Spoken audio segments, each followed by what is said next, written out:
TE Talks with Guides is a weekly podcast for lovers of history, travel, and all things Italian. Lovely.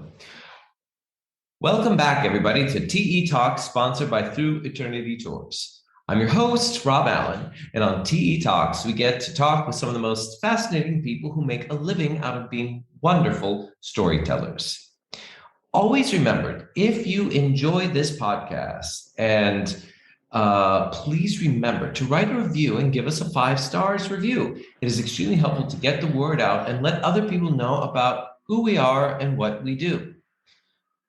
Today, we have Daniela, who is an official guide of Venice. I'm very excited to talk about her because we're not just going to talk about the beautiful city of Venice. We will talk about things that are outside the city of Venice, the wonderful villas. So, ciao, Daniela. Ciao, Rob. It's so lovely to have you on the podcast. Yes, lovely to be here. Yeah, I'm very happy. Now, I remember you and I initially had talked about these villas because you had proposed that we were working on a possible podcast to eventually put online for sale during the pandemic. And I just thought it would be wonderful to introduce many people to this. Honestly, because I think, a lot of people come to Venice more than once because, they come to see St. Mark's and they come to see some of the most famous sites in the city of Venice, or maybe they even take a day trip outside to see Murano, Burano, and Torcello, the islands. But I don't think many people realize what is so important are these beautiful Palladio Villas and many other villas about Venice. So we will talk about that on this podcast. But let me ask you a couple things about yourself. How long have you lived in Venice, and how long have you been an official guide of Venice? Well, okay. First of all, I don't live in Venice. Okay, to tell the truth. So I was born near Vicenza, which is not very far from Venice, but of course it's in the hinterland. Okay, of Venice, right? And I'm still living here. Okay, and I'm happy because sure, Venice is hard to live in. Yeah, but professionally speaking, I think that Veneto's hinterland is so steeped in history, art, and culture, and there are so many attractions. Okay, so it's a really interesting area as well. All right. Sure, absolutely is. Yeah. Okay. Venice is a extraordinary city, but I like being a tour guide in Veneto's hinterland as well. I studied in 2005 when I took my exam. Okay, to become a tour guide, and throughout the years, I also became a tour leader. So I do both activities, which in Italy are separated. I mean, they are different. Sometimes people they don't perceive that, but okay, there's a quite an important difference between being a tour guide or a tour leader. Anyway. Oh, absolutely. And may I add to people who are listening, because I love to, I'm the one who interviews everyone who works with the company giving tours. My favorite tour guides, some of my favorite tour guides are people who are tour leaders. And to clarify for people what a tour leader is that a tour leader, and correct me if I'm wrong, Daniela, they are the ones who take groups around on trips, maybe through Italy, maybe through Europe. And that you also, as a tour leader, deal with all problems that could come and happen on a tour, but you also observe tour guides who are giving tours to these groups. That's why I think sometimes you guys make up the best types of guides, because you've seen many, many different guides give tours, and you know what really works well, and you know what doesn't work well. That's why they're my favorite guides to have working with us. Right. Yeah. Yes. In my experience, I realized that's very true. And so, I mean, we are always learning from, other colleagues, but sometimes you also understand that you are on the right path. I mean, in being professional and keeping things working smoothly, and but also see which are the potential troubles that you may encounter, and the best way to solve them. Yeah, so it's always a good experience. Anyway, so I can say I was born as a tour guide. I mean, working in Vicenza area, in Vicenza city, and of course, villas have always been quite an important area for me in my job, because most of the villas in Veneto are scattered across the countryside. So we don't have villas in a city like Venice, to tell the truth. Yeah. And then by the time I started improving as tour guide, I explored much more the hinterland. So I tour groups in Treviso or Padua, and of course in Venice as well. I do sightseeing visits. Anyway, but villas and Palladian villas still remain such an captivating and sources of interest for me, and storytelling about the villas makes me feel always rewarded, because I know that the people these monuments, these country houses are still very attracting to people. Yeah, I would just like to say for people, even for me having my experience as a guide in Rome and learning recently about the concept of the, talking in my other podcast with other guides like Guglielmo, when we talked about the Torlonia family, even for the nobility of Rome, which is more spacious than Venice, it was still quite a concept to have a city palace, a suburban villa, and then a villa out in the countryside. And Venice, I can imagine, because even then space was at a premium, that you could have beautiful villas, but you still did not have a lot of green space. So I would imagine that the nobility, the aristocracy, the wealthy families of Venice, it was very, very important for them to be able to get out of the city and have these beautiful spaces. And I just want to also include to the audience that as I've lived in England as well as Rome for the last 5 years, my first experience with a Palladian influenced, from the architect of Palladio, was in London, because I live in West London in Hammersmith, near what is called the Chiswick House. I don't know if you've ever seen it. It's a beautiful, beautiful house. And of course, that's what piqued my curiosity and why I was so excited when you wanted to talk about these villas. All right. Yes. You said a good point. Yeah. So Great Britain has been so much influenced by Palladian style. Yeah. Absolutely. So could you tell us a little bit about this architect Palladio? Okay. You want me first to tell you something about this architect? Sure. Well, Andrea Palladio is we can say the equivalent, in Veneto for baby Brunelleschi in Florence. Okay. If we wanted to make a comparison. So wherever you go in Veneto, doesn't matter if it's Verona or not the Dolomites, of course, but in great part of Veneto, every tour guide, official tour guide, will tell you about, or will mention at least once Andrea Palladio, for many reasons.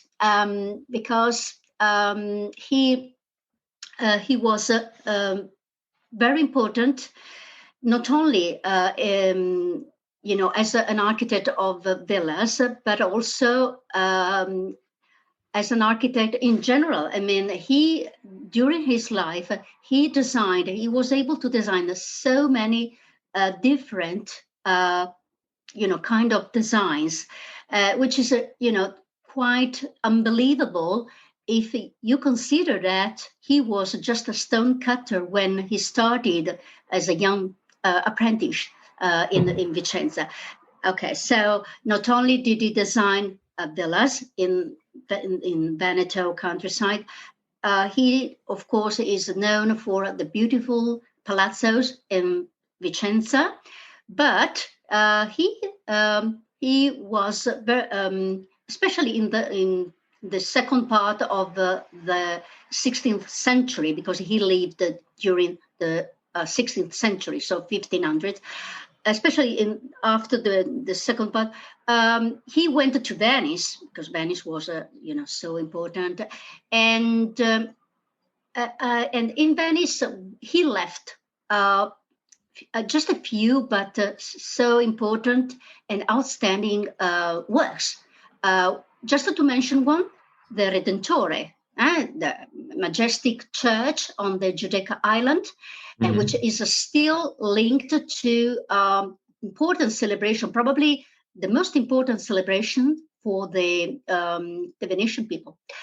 Okay, and then he designed, it was called also by the Venetian authorities for example, to replace some rooms inside the Doge's palace after a tremendous blaze or fire occurred in 1577.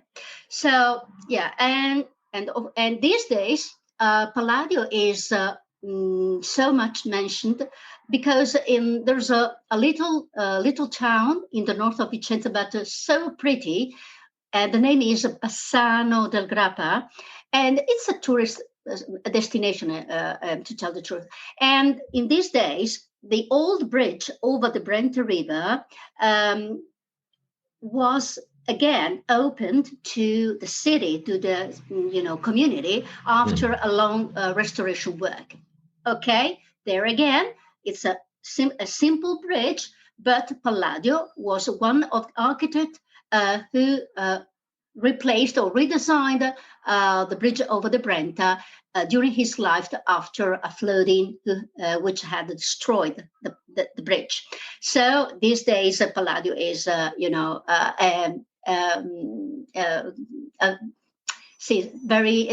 is on the highest level. On the newspapers because of that. Yes. Sure. So yeah, I know. It's like his name is thrown out a lot. Yes, his name is was mentioned and recalled a lot of times. Yeah. Anyway, yes, I can see that for the majority of visitors coming to Italy, so foreigners, and who are familiar already with Palladio, they know much more Palladio as an architect of villas rather than an architect of palazzos. Well, and this is what I would like also to talk about, because the heritage of villas designed by him is quite considerable.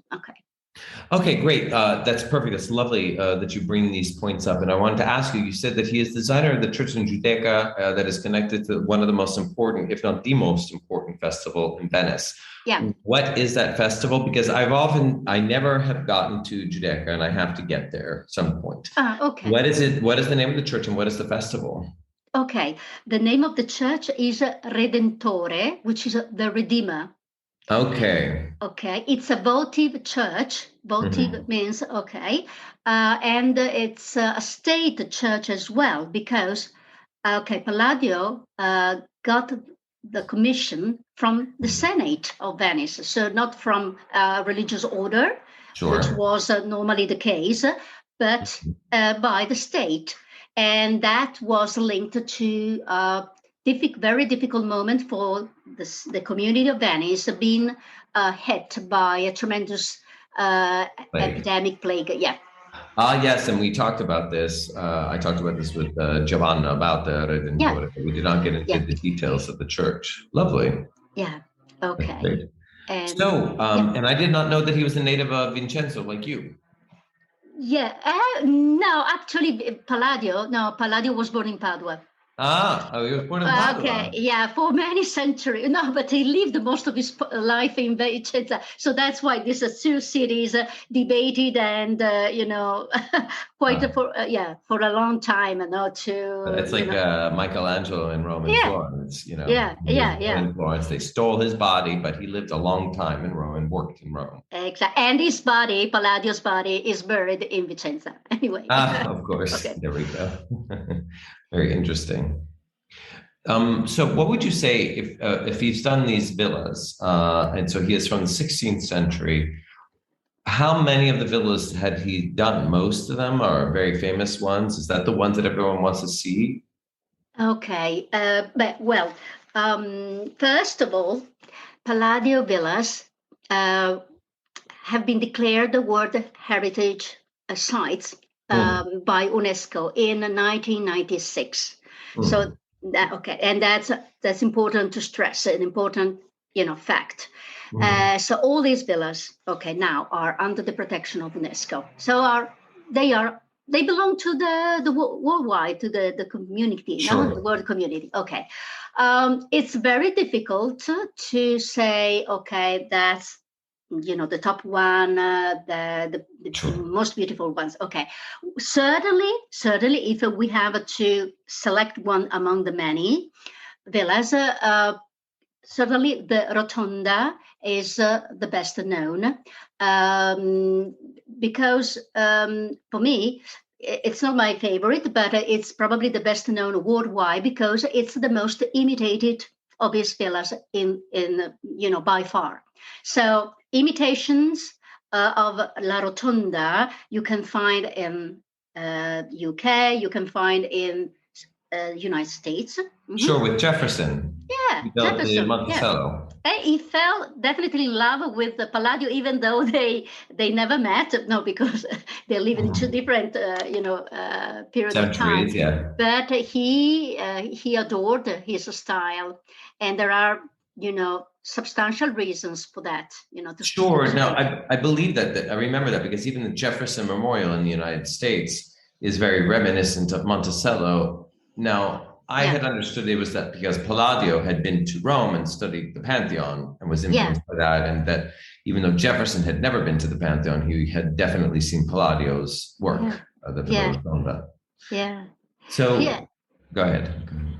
Right. So, and sorry, just I would like to add some more, a little more details on Palladio and Jefferson, because a few years ago, an exhibition was held in Vicenza, and it was Palladio and Jefferson, these two personalities relating to each other. And I remember I took groups to see that exhibition. And I was surprised that when I realized that Thomas Jefferson, when he traveled to Europe and he stayed in France. Right. Yeah. So when they had this exhibition in Vicenza, I remember taking groups there, and I was surprised to learn that Thomas Jefferson, when he stayed in France for almost 10 years because he was ambassador, during that period of his life, he traveled to Italy, northern Italy, but he never came to Vicenza. But he had such a great knowledge about the Palladio and Palladio's works, even though he never saw his works, very close at a close distance. So it's bizarre. But he was able to gather almost 5 or 6 copies of his treatise, translated in different languages as well. So, I mean, it's a very bizarre thing. Anyway, going back to Palladio's villas, there is another important fact that I want to stress, apart from UNESCO heritage, this is when people send me an email or ask me, a tour about villas, they say Palladian villas. And I have learned that you need, as a guide, in order to be able to, prepare the best program, the best itinerary. Sure. The best is to ask, would you like to see villas designed by Andrea Palladio, or would you like to see villas designed according to Palladio style? Because they are both called the Palladian villas, especially, in the English language, but they are, two different things. Because, Sure. So Palladian villas, meaning villas designed by Andrea Palladio. Okay, it's a category of villas. They are about 40. Not all of them are open to visitors, but we can say the majority of them, yes, they are open to visitors. So they are monuments. Okay. If you say, I want to see Palladian villas because maybe you are an architect, you have a specific interest in Palladian style. Okay, maybe you are an architect in your life. Okay, in this case, the range of villas that are available to visit is bigger. Okay, so this category is bigger in numbers. We don't have to forget that Veneto's, so our region, is, we are proud always when we say that Veneto has an heritage of about 4,000 villas. Wow. So this may help the people, make a better understanding about this phenomenon. Okay, so if we selected the first category, so villas designed by Andrea Palladio, okay, we can say that the majority of them are concentrated around the Vicenza area, Treviso area, and Padova area. Okay, we have quite a few near Verona, and probably we can say only one near Venice. But what a villa we have there, the Foscari Villa.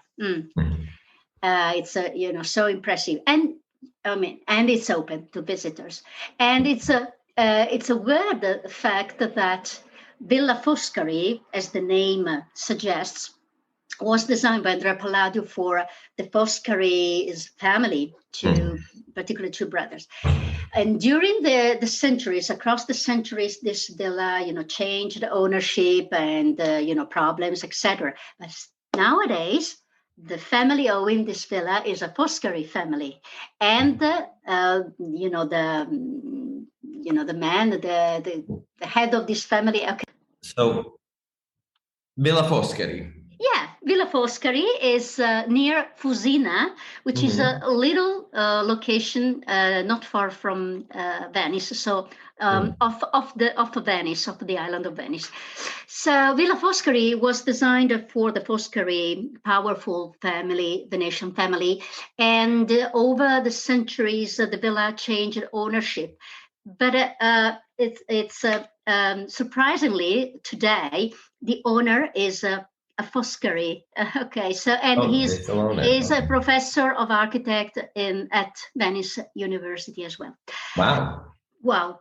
But having said that, okay, many Palladian villas are in Venice hinterland, so near Vicenza.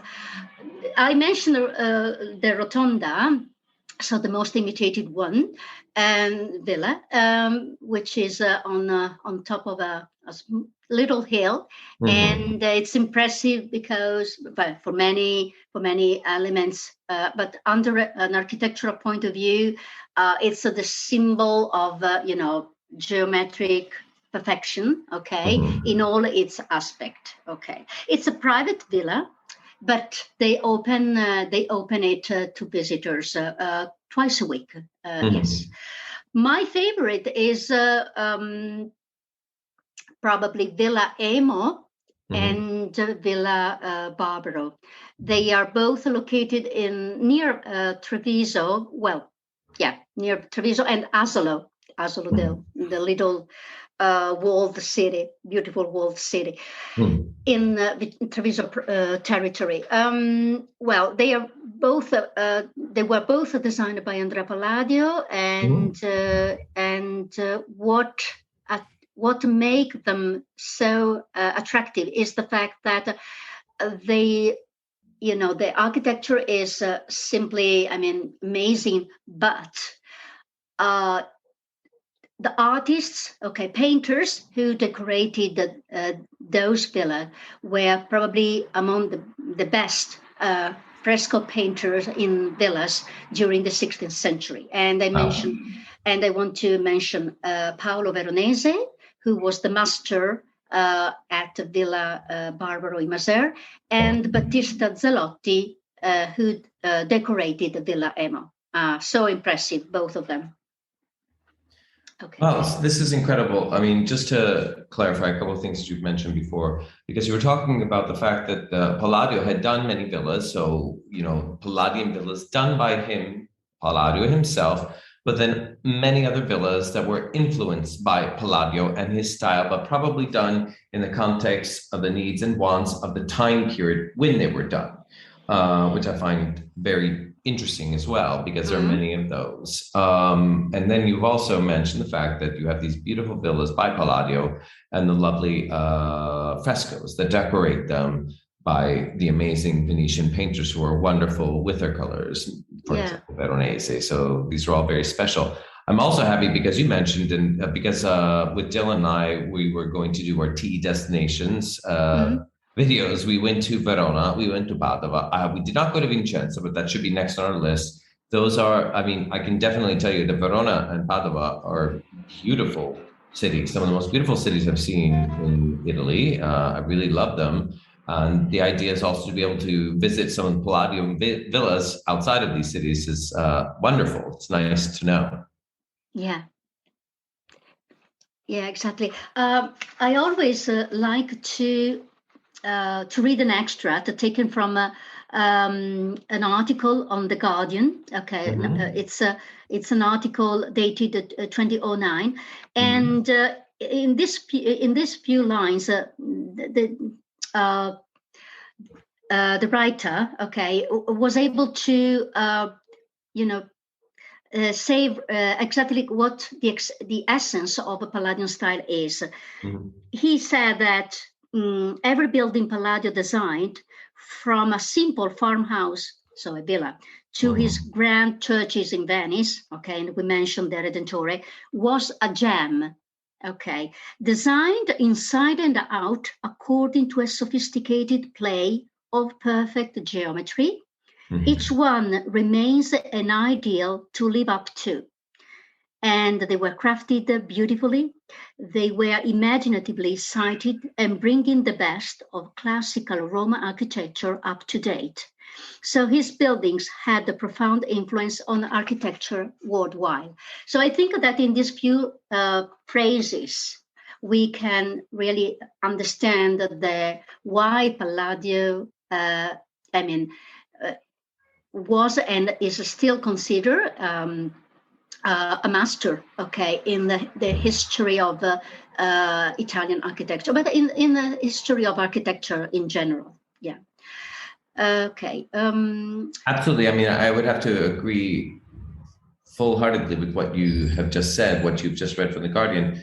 And thinking about it, I am so excited to go and see some Palladian villas, because what I've enjoyed so much in the 5 years that I've been living in London is to visit the country homes. The country homes, which are such a huge part of the aristocracy of England, of the British Empire, when they were at their wealthiest in the 1700s, they have been totally influenced by Northern Italian architecture for villas. And probably also, it's interesting to think that I would imagine that Palladian villas are also very much about Italian gardens as well.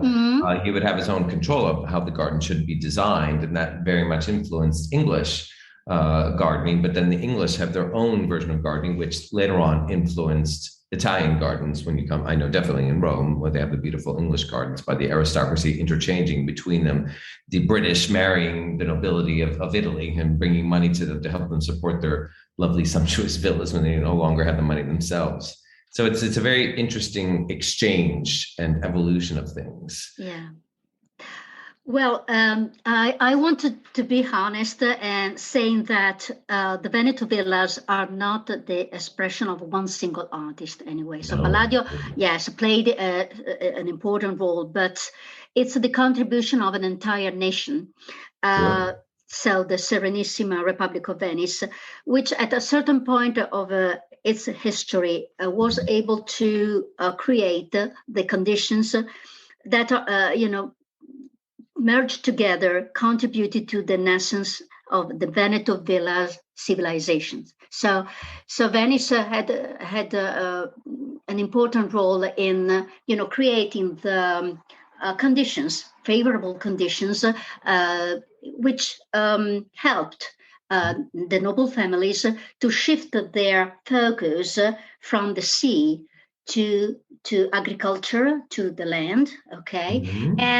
And the authorities, they also were responsible for promoting important and huge works as a reclamation of territories and Mhm. water management, which were both important and essential for the flourishing of the farm villas or farming houses, country houses in Veneto's hinterland.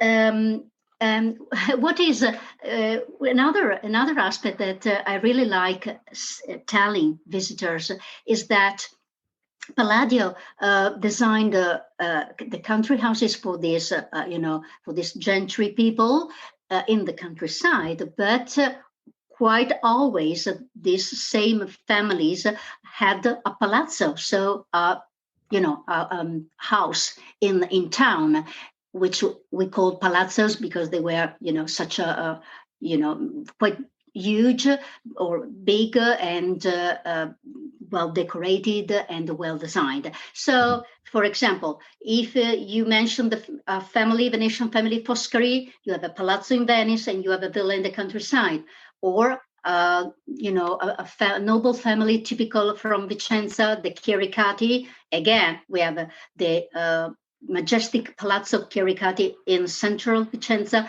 but also the Chiericati Villa just outside the town. So, and this is also, a lovely thing to know and to see, to experience. Absolutely. Absolutely. Now, just I guess to wrap up what we've been talking about, to giving people a taste of the villas in specifics, Palladio, what are some of the other artists that you think should be mentioned? We don't have to go into deep detail about them, but what other artists do you think are notable that we should pay attention to when coming to visit villas outside of the Veneto region or inside the Veneto region, outside the cities? Okay, so other artists as well as Andrea Palladio. Well, remaining inside of the Veneto Villas civilization. Okay, I would say Alessandro Vittoria. Alessandro Vittoria was a sculptor. He was from the north part of the region, but he, of course, became renowned and an appreciated artist when he reached Venice. So he worked in Venice, he worked in the Doge's Palace, and we found his sculptures, which are incredibly, sophisticated and impressive, really impressive in villas and in palazzos. Whereas Vincenzo Scamozzi is another name that comes to my mind. Vincenzo Scamozzi was an architect from Vicenza. He was an architect as well as a theorist. So he also wrote a treaty, which is very important. And I mention Vincenzo Scamozzi because he was the author of the scene set inside of the Teatro Olimpico in Vicenza, the masterpiece, the absolute Palladio's masterpiece in the city of Vicenza. But when we go to see the theater, we needed to keep in mind that the scene set is still nowadays, because we can admire the scene setter, still nowadays, is a work by Vincenzo Scamozzi, who was also an author or a designer of the villas as well. Okay. Such a different kind of style as compared to Palladio. Giorgio Massari, I would also mention Giorgio Massari. He was an architect from Venice. Venice boasts some of the most beautiful churches designed by Giorgio Massari. Well, Giorgio Massari in Veneto's hinterland designed some villas. Well, he lived in the 18th century, so he inspired himself a lot from Palladio style as well. Yeah. So these are just a few names. Okay, lovely. Well, thank you so much for these names, for these clarifications, and also for this experience, because I think a lot of people don't know that much about. They just go to Venice itself and they don't take the time to visit around in the Veneto region, which is very unique as well. Not just the city, but the Veneto region is beautiful. It's a very wealthy region.